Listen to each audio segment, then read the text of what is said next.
Teológica X, Teología y e-Learning, plataforma de enseñanza de la teología bajo entornos virtuales, presenta el curso Discipulado y Misión. Semana 1. El discipulado en los evangelios. Segunda parte. En nuestra primera parte tratamos la llamada y la escucha como experiencias fundamentales del discipulado descritas en los evangelios. El día de hoy hablaremos sobre el seguimiento, el servicio y la misión.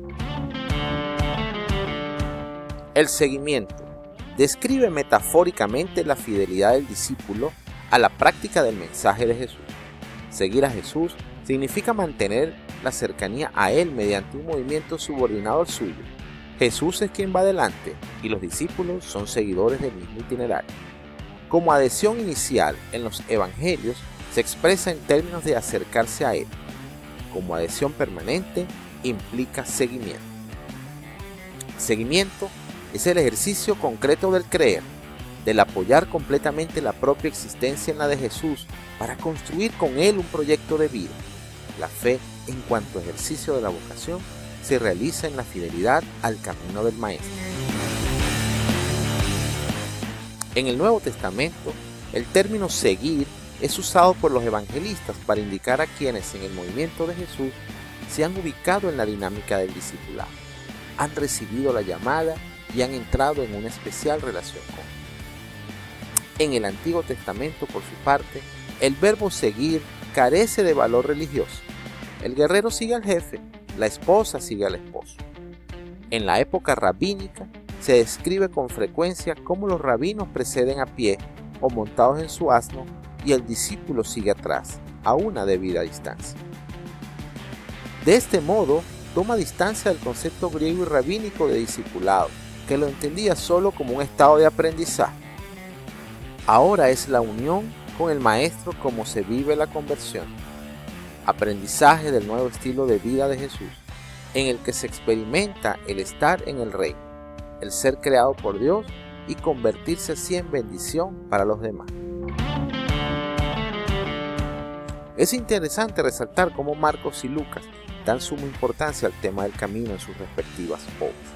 Jesús está continuamente en camino y en el camino llama a sus discípulos a seguir. Y sabemos que no se trata solo de un camino geográfico, sino de todo un planteamiento teológico cuya meta final será Jerusalén, pasión, muerte y resurrección. De hecho, al cristianismo se le designaba como camino, y la opción cristiana se describía como un caminar, hasta llamar a Jesús mismo el camino. Esta metáfora probablemente tenía como trasfondo la teología del hecho.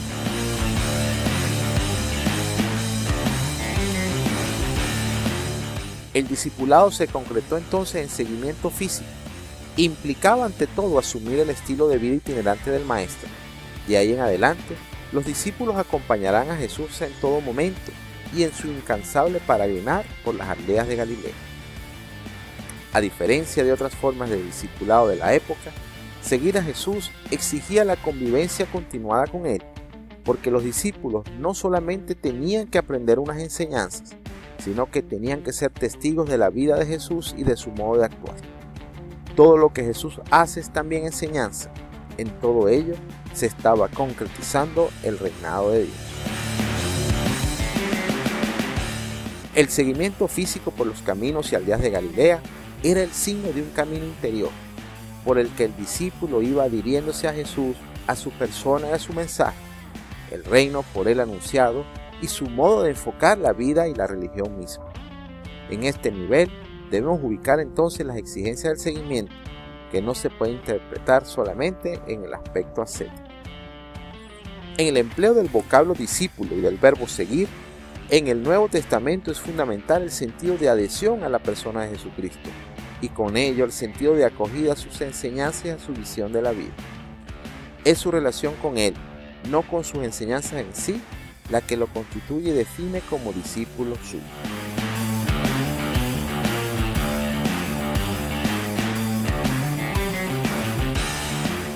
Además de compartir la itinerancia de Jesús, Para escucharlo y aprender de él, los discípulos deberán asumir las actitudes profundas del Maestro. Por eso se plantea otro nivel de condiciones del seguimiento: renunciar a sí mismo y tomar la propia cruz. Ahora te pregunto, ¿has tomado tú tu propia cruz? Los discípulos aparecen inicialmente prontos a compartir la gloria del Maestro. Dice en ese sentido el evangelista Mateo: a nosotros que hemos dejado todo para seguirte, ¿qué nos corresponderá? Pero deberán primero aprender que antes deberán compartir sus pruebas y su pasión. Jesús exige el deshacimiento total, renuncia a las riquezas, a la familia y a toda seguridad. ¿Qué estás dispuesto tú a dejar atrás para seguir a Jesús? Otra dimensión del discipulado en los evangelios es el servicio. Hay que reconocer que el término servir nunca tuvo una connotación positiva en las culturas humanas. Ha sido interpretado como servidumbre y esclavitud, suscitando por ello rechazo. Sin embargo, la revelación bíblica aporta un enfoque distinto. Israel se siente honrado de ser el siervo de Yahvé, porque ha sido elegido para colaborar en su designio de salvación universal. La actitud de Jesús en relación con el servicio es subversiva, porque efectúa una mutación radical entre servir y hacerse servir. Dice el Evangelio de Lucas: yo estoy en medio de ustedes como el que sirve. Y quien lo dice es el Señor, el Kyrios, el Maestro, el que inaugura el reinado de Dios.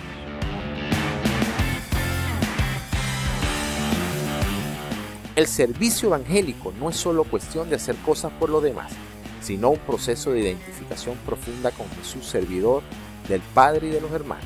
Es una exigencia imperiosa que no solo conlleva las prácticas de ayuda al prójimo, sino que surge del núcleo mismo del misterio de Cristo, el don de la propia vida.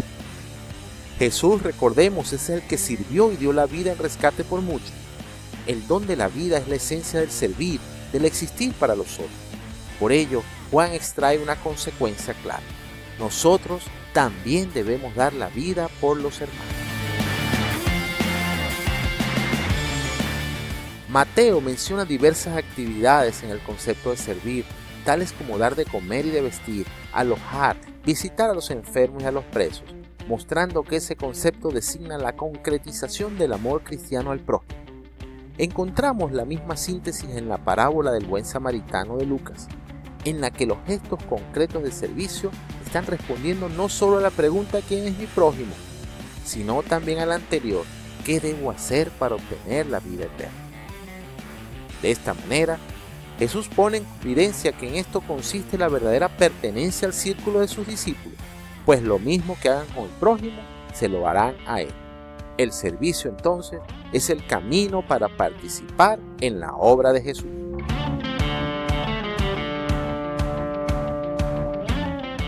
El de Jesús es un camino que se puede recorrer hasta el final solo si se carga con su cruz, es decir, si se está dispuesto a dejarlo todo y a asumir las consecuencias adversas que puede traer el ponerse a seguir a Jesucristo.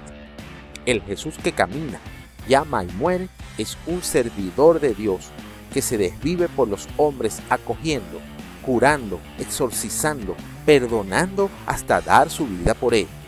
La suya es una proexistencia.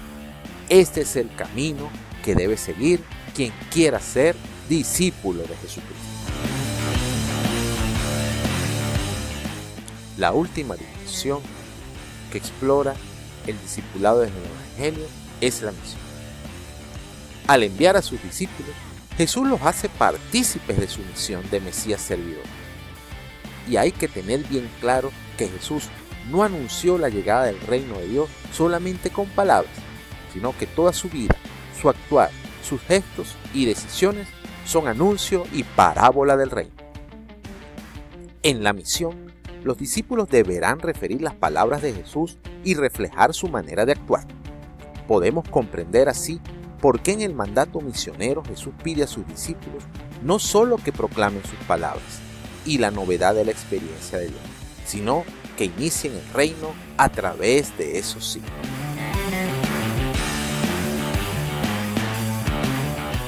Es interesante notar que los términos utilizados por Jesús para expresar la misión de sus discípulos no fueron tomados del lenguaje religioso, sino fueron tomados de los oficios comunes. Los discípulos son llamados para ser pescadores, jornaleros o pastores, aunque solo la tercera expresión, la de pastores, subsistió en las comunidades posteriores. El tiempo de convivencia con Jesús es planteado como etapa de preparación y de aprendizaje para poder después colaborar en su misión de anunciar la llegada del reinado de Dios. Por tanto, la misión es un elemento constitutivo de la llamada y del discipulado de Jesús.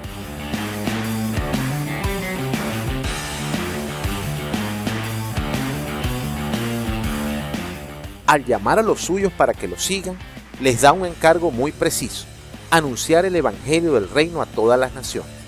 Por esto, todo discípulo es misionero, pues Jesús lo hace partícipe de su misión, al mismo tiempo que lo vincula a él como amigo y hermano.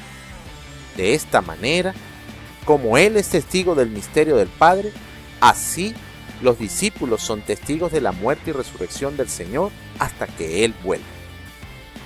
Cumplir con este encargo no es una tarea opcional, es parte integrante de la identidad cristiana, porque es la extensión testimonial de la vida misma. Esto nos lleva entonces a considerar al discípulo misionero como elemento especialísimo de la misión que Dios ha dispuesto para nosotros. Para comprender el alcance del discipulado es imprescindible y decisivo el encuentro significativo entre Jesús y quien lo sigue, que es siempre personal y recíproco. Lo esencial es siempre la persona de Jesús, ya que la identidad del Maestro involucra totalmente la identidad del discípulo. Por eso, lo primero es abrirse a Él, encontrarse con Él, acogerlo en la fe y escuchar su palabra. En la misión, los discípulos deberán referir las palabras de Jesús y reflejar su manera de actuar. Podemos comprender así por qué en el mandato misionero Jesús pide a sus discípulos no solo que proclamen sus palabras y la novedad de su experiencia de Dios, sino que inicien también el reino a través de esos signos. Discipulado y misión son como las dos caras de una misma moneda. Cuando el discípulo está enamorado de Cristo, no puede dejar de anunciar al mundo que solo Él nos salva. En efecto, el discípulo sabe que sin Cristo no hay luz, no hay esperanza, no hay amor, no hay futuro. La alegría del discípulo es antídoto frente a un mundo atemorizado por el futuro y agobiado por la violencia y el odio. La alegría del discípulo no es un sentimiento de bienestar egoísta, sino una certeza que brota de la fe, que serena el corazón y capacita para anunciar la buena noticia del amor de Dios.